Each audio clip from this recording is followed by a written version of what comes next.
Hi, my name is Candy Howdigi, and the title of my presentation is From Painkiller to Empathy Killer, How Acetaminophen Reduces Empathy for Pain by Mischkowski, Jennifer Crocker, and Balwin M.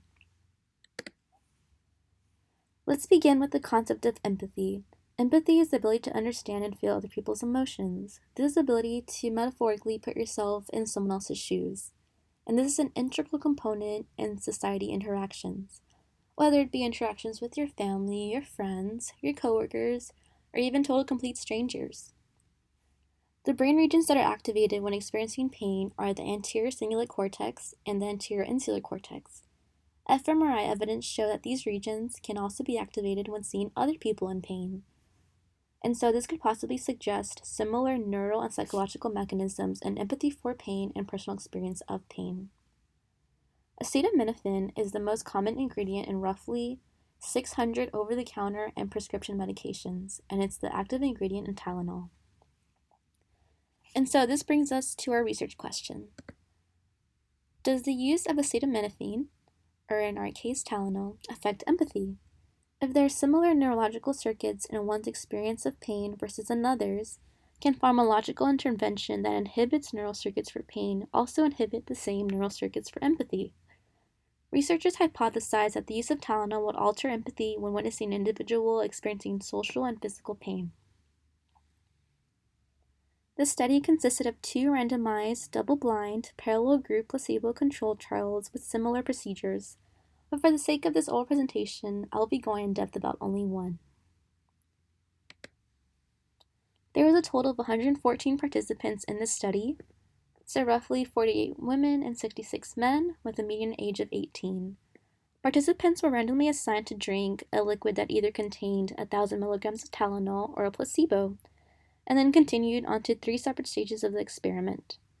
The first stage was reading 8 scenarios with characters experiencing social or physical pain. So for example, this could be someone scraping their knee, or getting their finger caught into a door, or them being rejected by their crush, things like that. Participants then rated the pain of the character, rated how hurt wounded the character was, and rated their own personal distress while reading each scenario, so how uncomfortable or bothered they were. The second stage consisted of participants receiving 4 blasts of white noise for 2 seconds. They were then asked to measure the unpleasantness of the noise, and then asked to imagine another study participant receiving the same noise blast and rate their empathetic concern. And the last stage consisted of watching a game of Cyberball, which is an online virtual ball tossing game, where simulated players intentionally left out a third player by not tossing them the ball for the rest of the game, essentially ostracizing them. Participants were then asked to rate their empathetic concern for the left out individual and rate to the extent of pain each player experienced. So in summary, all of the 3 stages measured the participants' perceived pain levels, personal distress levels, and the empathetic levels of concern. Researchers conducted a repeated measurement of analysis of variance with drug condition as the between subjects factor and scenario as the within subjects factor.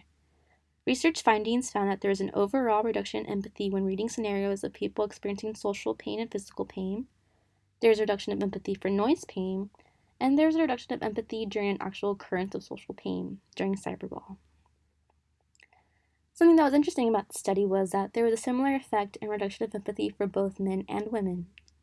So overall, Tylenol reduced perceived pain, personal distress, and empathetic concern for all 3 stages of the study.